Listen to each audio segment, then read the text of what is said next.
This is Lab 15, Example 2. We have this 4-term polynomial. We want to factor it. First, we're going to look to see if there's a GCF between 8, 32 and negative 3 and 12. We can't pull out any common factor between these four numbers, so we can't do that. Our middle x terms are split, which is a sign that we can do factoring by grouping. So we're going to create two different groups here. We're going to create this group, and then we're going to create, I'm going to put a plus here, this group. So now that we have these two groups, we're going to pull out the GCF from each of our groups and hope that whatever's left is the same. So 8x squared minus 32x, the GCF is going to be 8 and x. So if we pull out 8x, we're left with just x.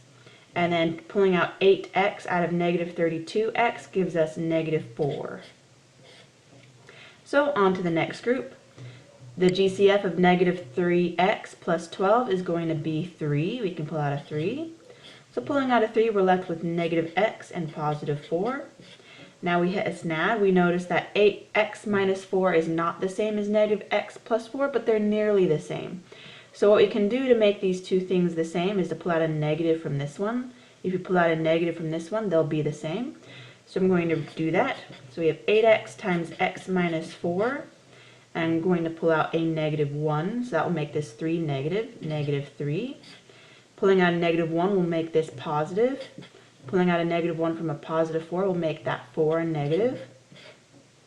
So now that we've pulled out a negative from this term, we notice that x minus 4 is the same over here and over here. So we can rewrite this as 8x minus 3 times x minus 4.